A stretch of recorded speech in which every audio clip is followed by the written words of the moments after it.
Hi, everyone, and welcome. Eagles insider Dave Spadaro, along with Gabe Infante, former head coach of St. Joseph's Prep, now at Temple University, and the recipient of the 2018 Don Shula NFL High School Coach of the Year award. First of all, congratulations on the award. I know you've been doing the media tour here. Yeah. Quite an exciting time for you. Yeah, very exciting. Humbling, but very exciting. You know, Gabe, it's more than this award that you received. It's more than winning football games. St. Joe's Prep, 4 of the last 6 state championships, I think a 27-game winning streak.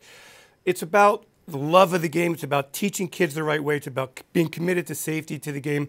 Where did this all come from for you? When did you start loving the game of football? I mean, I'd have to go back to being a kid when I first played it and being influenced by my youth coaches. You know, I was very fortunate to play for a gentleman who asked me to come out to play football when I was 12, who was my basketball coach, and really kept me in the game. So I think it started there. I've always been surrounded by real good men in the game who have mentored me and kind of, you know, became my role models. My brother, who was a coach of mine growing up.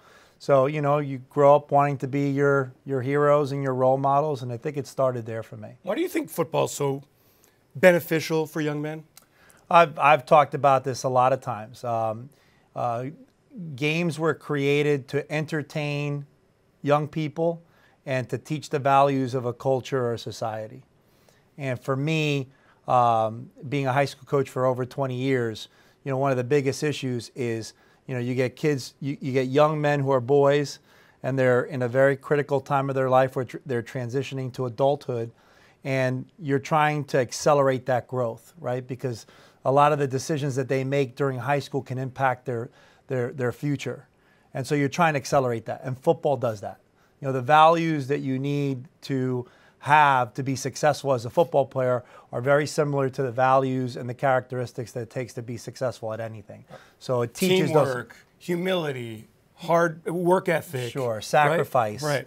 You know, I've been quoted many a times, like our premise has always been love and trust. So love is about sacrifice, trust is about honesty. You can't have a relationship without honesty. It's the formation of all relationships. And then, you know, as a parent myself, 2 daughters that I love dearly, the highest form of love is sacrifice.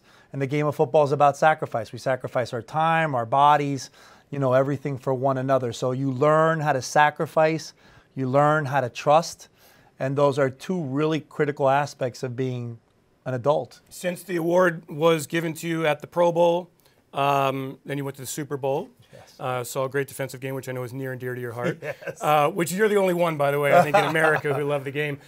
How many of the former players have reached out to you and said, hey, you know, Coach, thank you for making a difference in my life?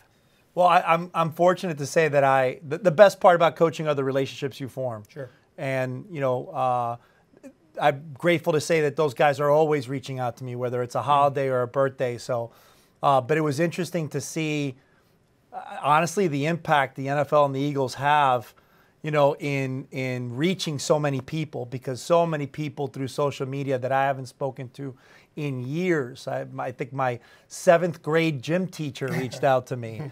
A youth coach who I used to attend his quarterback camp when I was a teenager reached out to me. So it's been amazing to reconnect with so many people from my past. And so that's been overwhelming to be able to reflect on. It almost seems like other lifetimes ago. Like it's just really a great opportunity for me as I transition now to reflect on so many years as a player and as a coach and so many lives that have had the great fortune of being a part of. To reconnect with those people has been amazing. To set it up for people, Gabe was the Eagles nominee. Each team nominates one high school coach for the award. It is chosen, the winner is chosen by a panel that includes former Secretary of State Condoleezza Rice.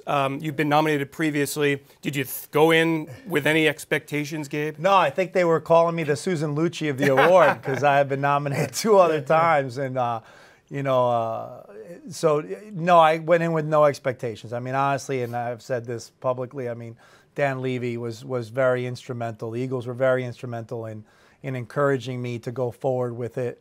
I've never been one much for honors and for awards, you know, but this is an award that I think encompasses a lot of people.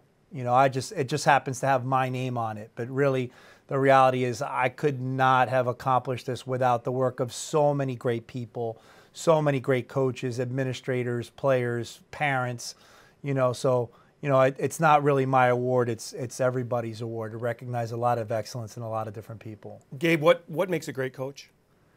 Someone that truly cares about their players. You know, I think that, you know, I know it's a cliche to say they don't really care what you know until they know that you care. But I think the game of football really is about loving and taking an enormous amount of responsibility and being invested in the young men that you're responsible for. I think that makes a great coach. The X's and O's, the other stuff, I don't think is nearly as important as just being someone who advocates and cares for the people they're responsible for. You now go from head coach at St. Joe's Prep to a running backs coach, as well as a recruiter at the college level at Temple. What has the transition been like for you so far? It's been a little crazy at Temple. Not crazy, unusual at Temple. Reinvigorating. Yeah.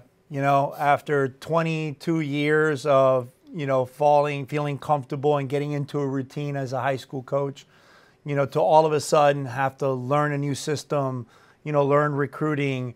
I feel like I'm 22 again. You know, it's been really reinvigorating and exciting to, you know, learn again. And the infusion of that has been really an amazing experience for me. So people have been fantastic. You know, really grateful for the opportunity. And, you know, I had the same feeling going into Temple that I had going into the Prep. I feel like I'm home. I kind of feel like I belong there. Gabe, we all love the game. Everybody who's watching you, I love the game. Where is this game going to be in 10 years with the kids who's playing at the pee-wee levels all the way up, stressing safety?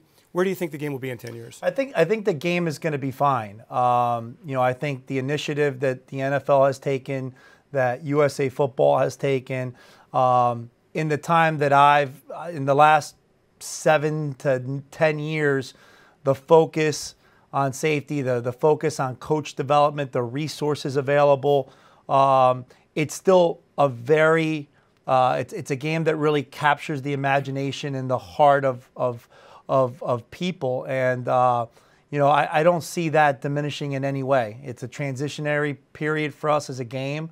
I think we've made enormous strides in protecting, you know, the players.